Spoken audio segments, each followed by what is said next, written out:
everyone, my name is Ryan and welcome to a new video in the Pro Game Review series. In the last video I reviewed the Board 1 game in the City League Finals between New York City and Greenwich, Washington, which was also one of my own games, versus Hanchen Zhang.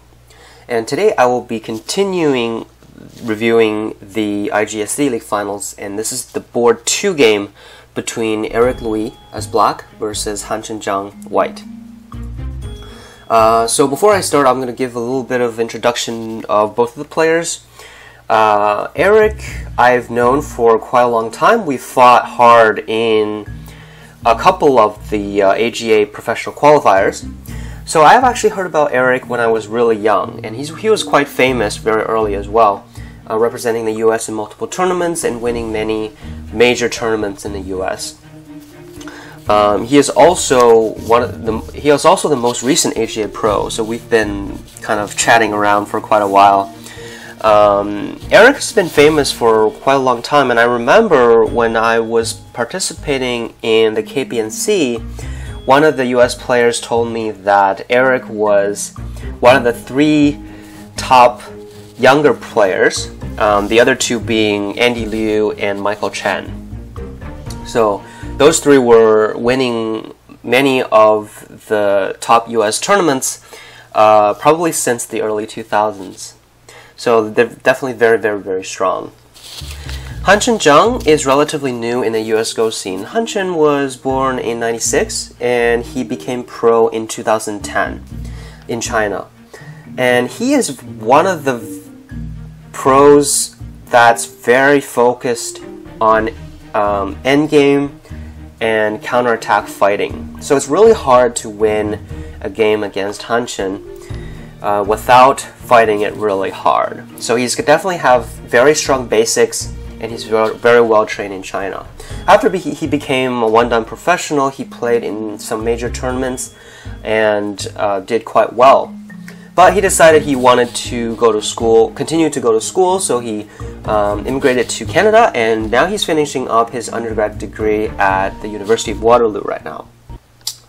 Hanchen's style is also very calm, so between these 2 players, I expected to see a more calm sort of opening here.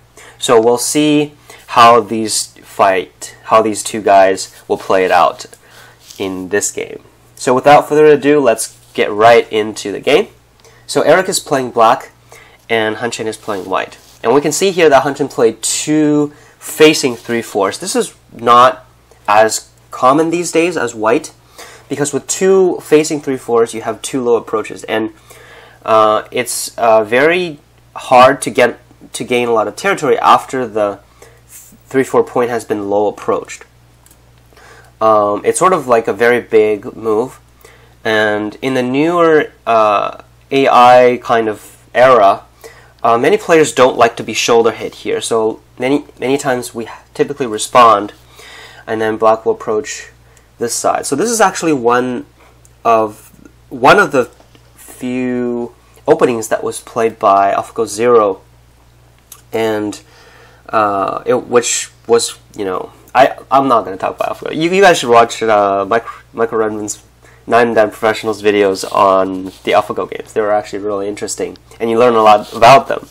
But yeah, today I'm not going to talk about too much about that. So actually in this game, Hanchen played the small knight's enclosure as well. So his game is still relatively human. He hasn't been tampered too much by the AI moves so far.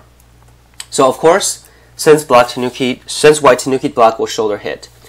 And after the shoulder hit, most AIs will give white a -5% win rate. And it kind of makes sense after a year or 2 of analyzing this shape, I think, is because after black Tanukis, like in this game, black defended the corner, there's no really obvious follow-up for white. Because if white were to extend on this side, black could attach at 3/3 at any time. And locally, this shape is very awkward for white. So obviously white cannot hane, and the reason for this is because after the C17 and C18 exchange, black can cut here, and this Atari no longer works for white, because then after black counter Ataris, white is forced to capture, and then black can capture these 2 stones. So this is definitely a very bad result for white. And if white has to protect the weakness inside, then the outside stone would get laddered. So to counter, white could either connect in the old way, which then black can settle very easily.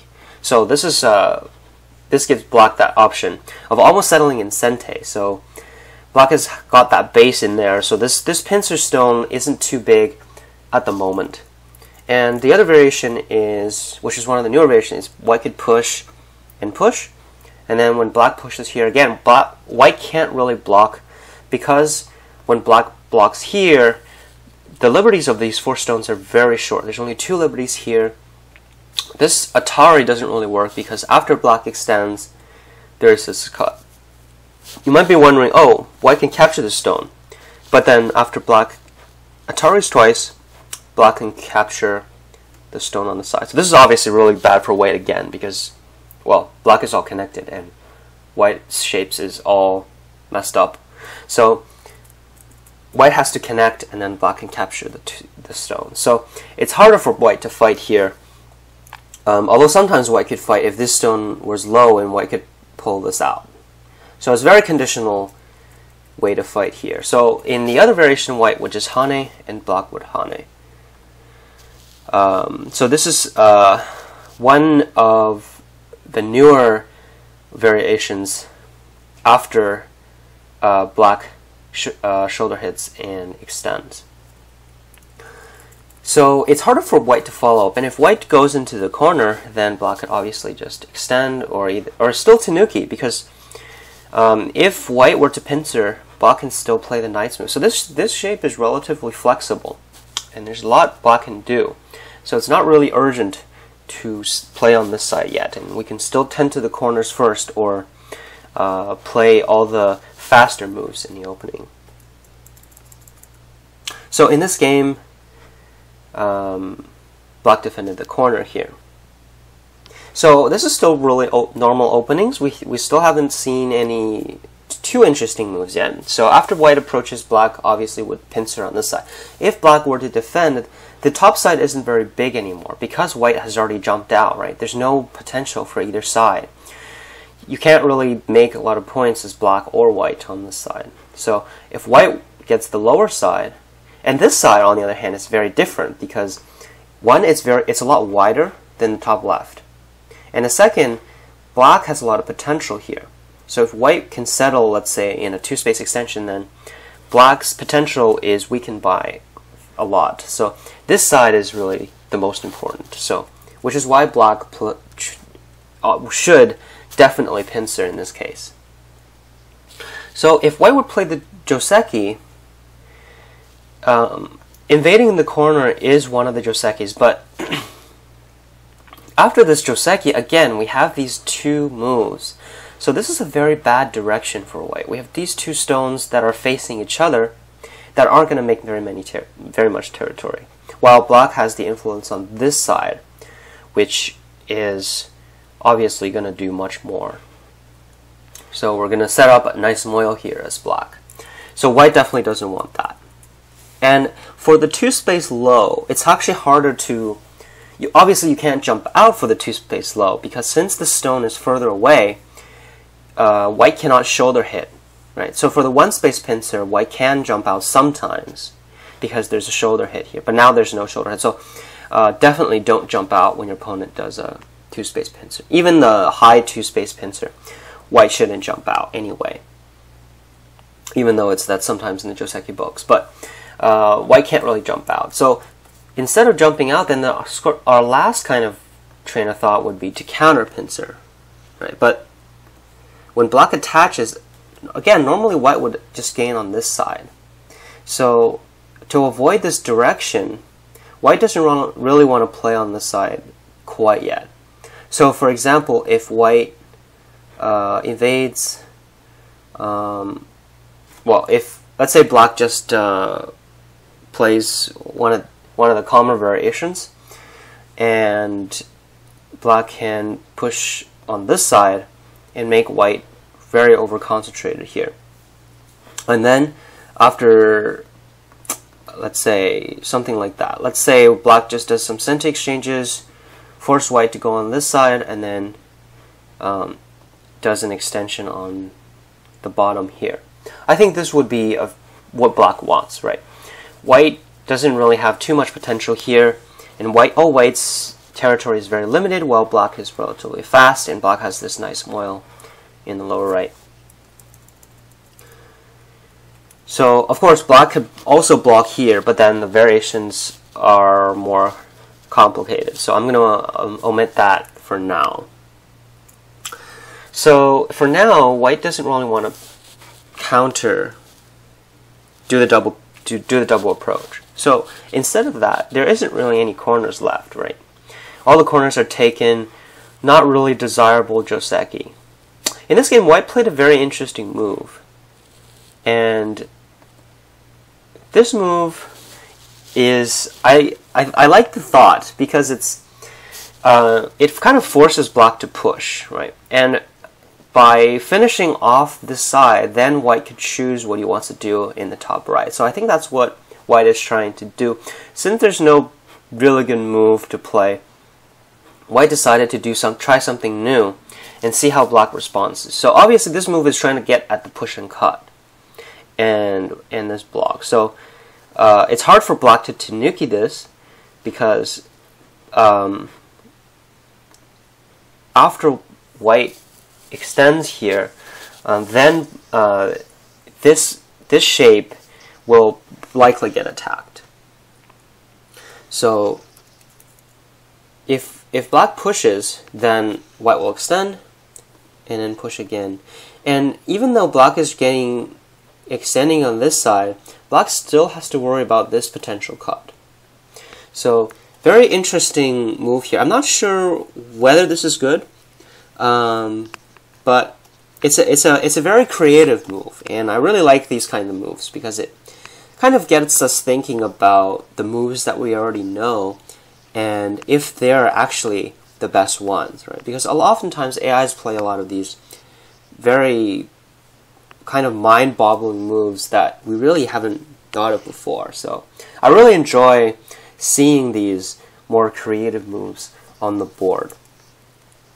So after that, white wanted to keep extending, so white exchanged a sente move first and then extended, because this stone should help in this fight in the left area.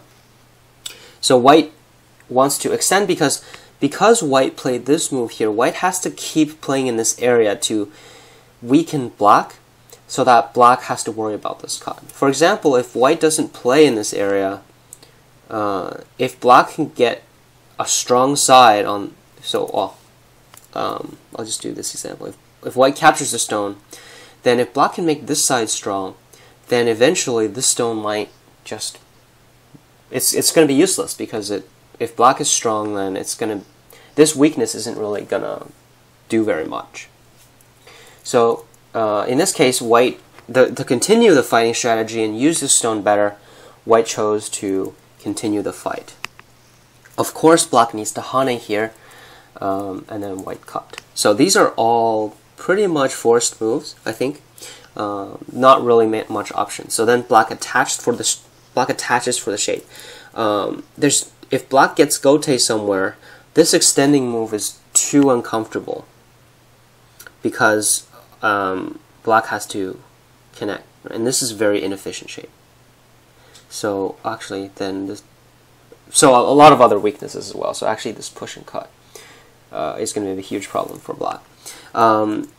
But yeah, so black has to make this attach, and this attach is very good because one, it hurts this stone, and also black, you can see white cannot hane because black can just push through. So this is a very bad shape for white, because in the middle of the stones, black has pushed right through. So it's almost like slicing through white's two groups. And whenever you see a similar shape like this, it's always going to be bad for the side that's getting pushed through in the middle, because on both sides, these stones are attached to a connected group. And actually the reason is very simple, right? When you have a connected group, you have a lot more liberties. And when you separate your opponent right through the middle, they're going to be attached to your group that has a lot of liberties. And if you just think about it simply like that, any shape like this would not be good for the side that's getting pushed through. So white cannot Hane right now. So instead, white extends. And then black exchange this and then extend it. So extending is still very, very big because after white Hanes, black has to get back to this again. So you can see here that both players are in a fight. Shape is extremely important because when you don't have good shape, you have to play the moves that connect and are inefficient and they don't make many eyes. So this also connects the white stone back, so it saves that stone from being captured and increases the efficiency there as well. Not to mention, it leaves the possibility of capturing this stone whenever white sees fit. So again, a very, very important move that can be easily overlooked here. However, I think black should extend immediately. On this side, white doesn't really have too good of a move. Since white can't ladder this, starting a ladder wouldn't be good because it'll hurt the two middle stones, these two white stones here. And if white jumps right now, I don't think black really needs to extend right now. I think black can just play elsewhere first. Because this shape is actually not too good. If white captures this like that, then I still have a lot of AGA. So obviously white's not going to do that. So if white's not going to capture it, why should I run it out now, right? I'll just take my big moves and then take big moves elsewhere. So I think by extending first, it seems like a sente exchange, but after the exchange it gives white a very obvious extension move. And this move is going to be sente because now if black tenukis, then it's going to be two stones, right? And then the AGA is going to be a lot less because black just extended this extra time. So I think this is maybe black played this relatively quickly because I think this could, in a fight, small things like this could really mean a lot. Because now after white extends, black has to respond in the middle, which gave white the Hane. And this is relatively severe because after white gained all these stones here, now it's not going to be Joseki anymore because white has a lot of surrounding stones anymore. And this is really what I like about Go because it changes so fast, and whenever you have stones surrounding another stone, everything is going to be different. So white Hanes and extends, black has to protect the cut. And then white extends out. This is a very big side still because it weakens this black stone. If white extends on the inside, then black could cut. So extending is a way to defend this cut. So white extends and then black blocked. I think these are pretty much forcing moves. You might wonder, why doesn't black Hane here, right? Because it reduces white's territory on this side. Because in the game, when white extends here, white, you can already see, has a lot of territory here already. However, the corner is actually more important. It's actually often overlooked by weaker players because the corner doesn't look like it's too big. It's something that you really have to kind of get your head around because corners are always the biggest territory-wise. Because in the corner, you don't have to surround two sides to make the territory. So it makes it the most efficient area to make territory. Although the side and the centers look big, because it is bigger, but the corner is more efficient, and you can make a lot of territory with the least number of stones. So in terms of territory, it's always bigger to take the corner. The main thing about this move is actually it increases the strength of these stones. And that's going to be really, really important for this black stone because, for example, if black, let's say black Hanes and then comes back here. if white has become strong, then this invasion is going to be quite severe. For example, if white invades and black has to escape, then white can slide in the corner, and all of the potential on the lower right is going to be gone. And taking this side for black doesn't really affect white too much, because this side, white is also already alive, and the shape is already strong. So blocking is a very big move, because it ensures that these stones are still weak. If white invades, then this jump would be sente, white would have to come back, and then black can come back here. So that move difference is going to be huge, because white can't really freely attack anything on this side because of that weakness. Of course, if white comes back himself, then black can extend back or do something on the right side first. And white doesn't really want to jump, because then obviously it'll just help black and still leave a weakness. So after this, white came back on this side. So these two stones are actually these two stones are bigger than they look, actually, because actually since black escaped this out, the center is actually relatively heavy. Especially so it's kind of the hidden potential that we often omit. And if white, let's say white extends on this side and black takes a move here, it's actually quite big, because after this becomes strong, then white's weaknesses will all be exposed. For example, we have the push and push and push. I think black might have to just extend here, yeah, but this can be cut. This group still can be cut. So this is actually something that can really affect a lot of players, and it's kind of the relative strength and weakness. So sometimes when some stones, they kind of look useless, they're actually quite useful, especially the vital stones that are connected to other weak groups. And you can see here that these two stones are connected to this black weak group, and this group is connected to these stones, which can be weak. So for example, when black becomes strong, then white will be weak. So you really have to keep your stones in that case, because then if your opponent becomes weak, then your stones would be weak if your opponent gets stronger. So this is what white is doing. White is continuing the fight to keep pressuring the black stones. So here actually white started a trap, and this is actually where the game starts to get really interesting.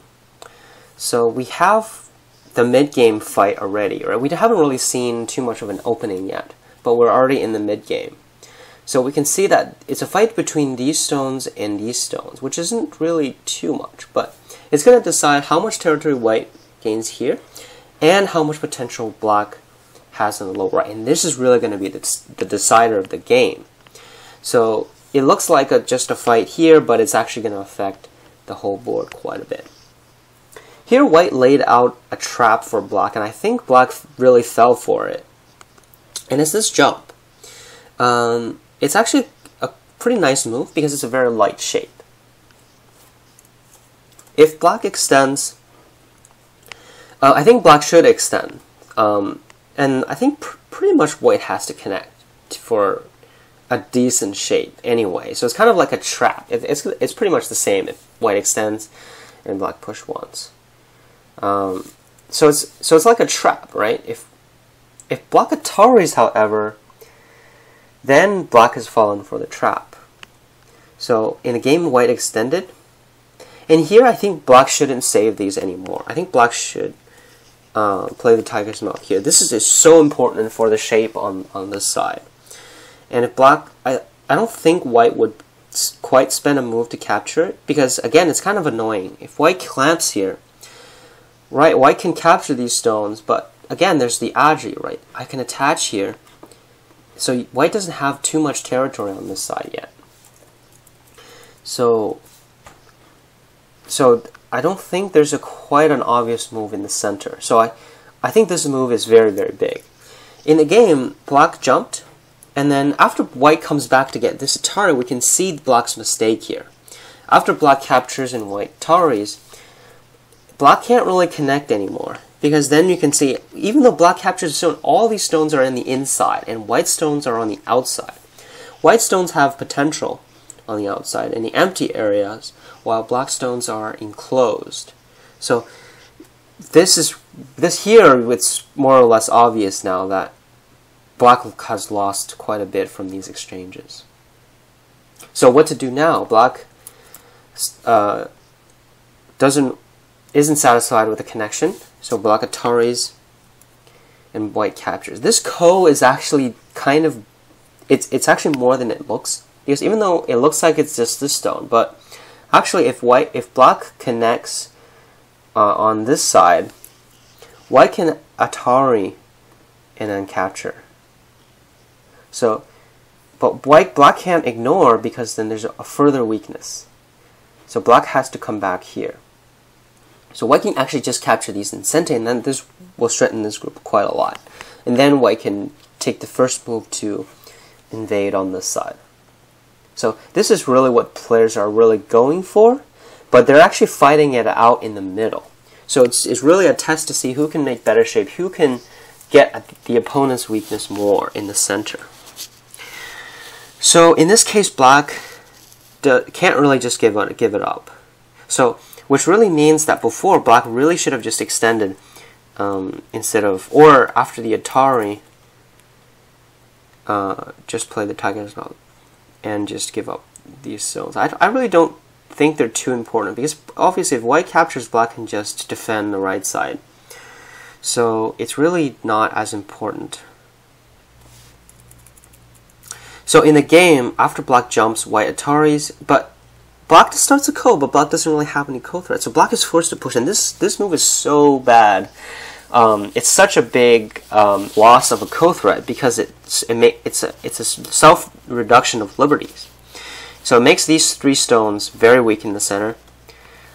Even though black can make white connect, but black still has to spend another move on the left side, and it's still uncomfortable, because even black extends, white can capture, and black, it's still a ko, because black can't connect because of the double atari situation here. There's double atari here, so this wouldn't work for black. So there's still a ko here, while black hasn't really gained too much on the left side. So already after this exchange, you can see the strength and weaknesses has already turned in white's favor very, very quickly. So after this became strong, white is free to invade. So white attaches out, and now black is in pretty big trouble, especially that these stones in the center are short on liberties, and that's really a huge problem. So this attachment is very severe, and if black blocks, then white could either, I think white will just extend and potentially just cut on this side. Yeah, I think white would be pretty happy with that, because even though the right side looks big, it's not obvious how black will defend it all. So if the center dies, then everything would be strong here, and white would gain quite a big profit by capturing the 5 stones here. So, but in the game, black haunted here, and I think this is even worse, because after white extends, there's really no follow-up. And we can see now the magic of this peep. Because after black ataris twice and pushes and white cuts, this magically defended this ladder. Right? So this ladder no longer works for black, and that's going to be huge, because then black is forced to play on the inside, help white protect. And you can now see after white protected this, there's no problems at all on the top side. So now white pretty much has no weaknesses whatsoever in the shape. And this we already talked about had this ko, but now it's just can just capture the 3 stones whenever. Not to mention that black still cannot net the outside stones. So after this, I would say the game is going to be really difficult for black. And I really think it started with this wedge over here. So we can really see how this trap played out. Right? White laid this mini trap, and it kind of just slowly made it worse and worse for black. And this Hane is a bit of an overplay. And then after this, after white extended, white doesn't really have any weaknesses. White Ataris and connects, and then black jumps. So at this point, I don't think. So afterwards, you will see another huge fight on the right side.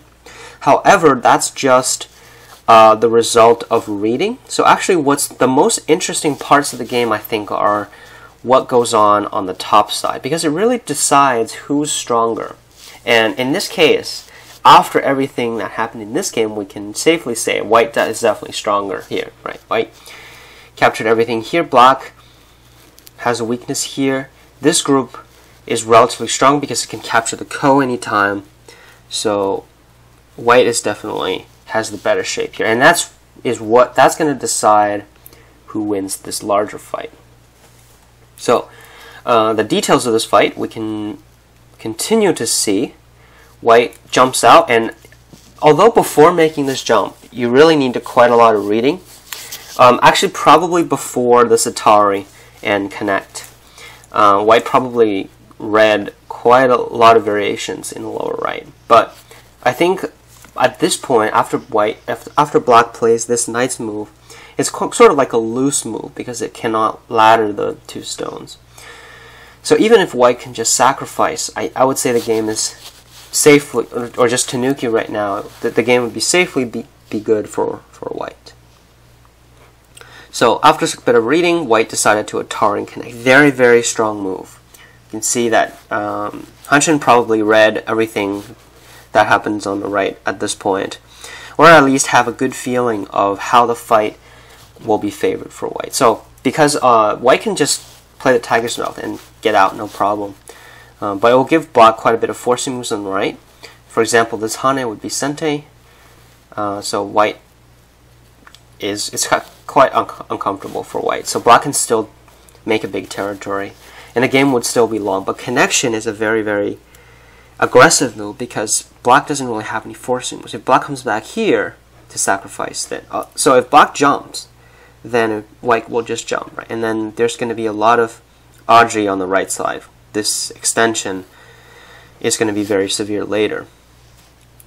So in a game, I think Eric probably noticed that the game wasn't going too well for him, so he decided to also play a very strong move. So now it's just a test of reading for both sides. So these are all forcing moves. White blocked here. So be really careful not to Atari, because if you make this shape, then it's going to have no liberties, and this fight will be quickly over for white. So these are all forced moves, and black has forced to turn, and then white jumps. Okay, and then black Ataris this out. So if black just plays the knight's move here, white could probably live very easily. Because now there's already a knight here, and white can just threaten this on the inside to make the other eye. So black has to Atari out, and then white connects. So these are pretty forced moves. So this is a Sente move because capturing is Sente, and then there's this cut over here. So black has to make sure that nothing works on this side. So now black gave white a chance to go back. So white can push through, and which means black has to wedge. So obviously black cannot block now, because after the Atari, this group will be dead. So black has to wedge through, and then white comes through, and then black connect. So I think this would still, in no doubt, be good for white, because the corner is relatively empty, and white gets this pretty big benefit in Sente, and the corner is relatively small because Hane and connect is Sente for white, and black has to fix. This would be a pretty easy endgame for white, and white can reduce this side or extend on the right side. So I think this game would still be really good for white. But instead, white in the game connected. So this is a very bold move. We're seeing very, very decisive moves from Hanchen's style, and this is really, it's really important to do that actually, because when you can be really confident and when you're really positive in your own moves, that's when you can actually seal off a game. For example, even though white can have a good benefit here, in the game, your psychological sense might not continuously tell you that. So as a result, during the game, you might be thinking, oh, am I giving up too much? And then eventually you're giving black chances. But when you can just bring your opponent down in one punch, then then the game is over. So when you can do that, seizing the opportunity and knowing when to do that is also part of your strengths. So this is what white did, and it took very powerful reading, and this is actually in one of our best moves videos, and it's this jump. So since it's already covered in the previous video, I'm not going to go too much detail into that. So basically, after white jumps, white captured these block stones, and the reason for this is there's no way for black to reduce the liberties directly. So in the game, black played this and white played the bamboo, and this is very strong connection. So black is going to be at least one liberty short no matter what. So after black blocks, and after this, it's actually gote.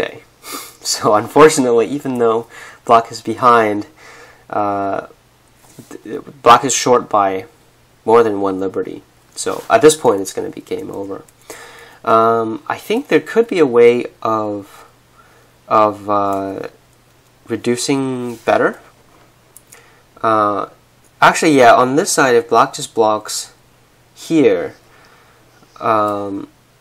because of this hidden liberty here, white could potentially, I don't think white could tanuki. White definitely can't tanuki. So we'll probably have something like this. But anyway, when black gets captured here, it's going to be game over. Because the center, as we said before, there's this ko, and also there's a bit of aji with this stone. So having lost too much on the right side, the game won't really be playable for black anymore. So even though the game wasn't looking too good, and then it's really like the final blow is black wasn't able to reduce directly. So black lost a liberty by blocking. At least one liberty, because there's another hidden liberty in here. So obviously this doesn't really surround, so it doesn't really work. And the worst thing is, after white extends, black still has to connect. White can't even block, because after the Atari here, there's the push through. So that's really the final blow. After this, if black just sacrificed, the game might keep going for a little more, but in the result of the actual game, it's definitely over, because white could just tanuki. So actually connecting is still not sending, because white still has two liberties on the outside. I'll leave it to you guys to verify that. But in the game, white still responded once, tanukied, and then when black jumped, white decided to tanuki. So this is still dead. So after this is the last move of the game. Black resigns here. And so I'll just show really quickly. If black just reduces right this, there's a hidden liberty on this side. Black can't reduce from this side or this side. So black only has two liberties left. Black can make a ko like this, but it's basically nothing, because after black loses the ko or wins, it's going to kill the corner anyway. So there's really no point in doing that, or keep going. So yeah. So that was a relatively gruesome ending, but I think really what's really interesting about this game was the center fight. Really what decided the kind of moves white was able to play in the center was that this group was so strong after making the light shape on this side. So I think if there was a losing move, I really think black shouldn't have Atari'd in. Black should extend directly, and the game would still be quite a long one, I suppose. So anyway, I hope you enjoyed this game. It's kind of a different kind of game from two players that are relatively calm. You see them fighting everywhere and all the way to the end, actually. So hope you enjoyed. In the next video, I will invite a special guest and we will talk about the Board 3 game, the final board of the IGA City League Finals. So anyway, thanks for watching. If you enjoyed the video, make sure you subscribe and give me a like, and I will see you next time.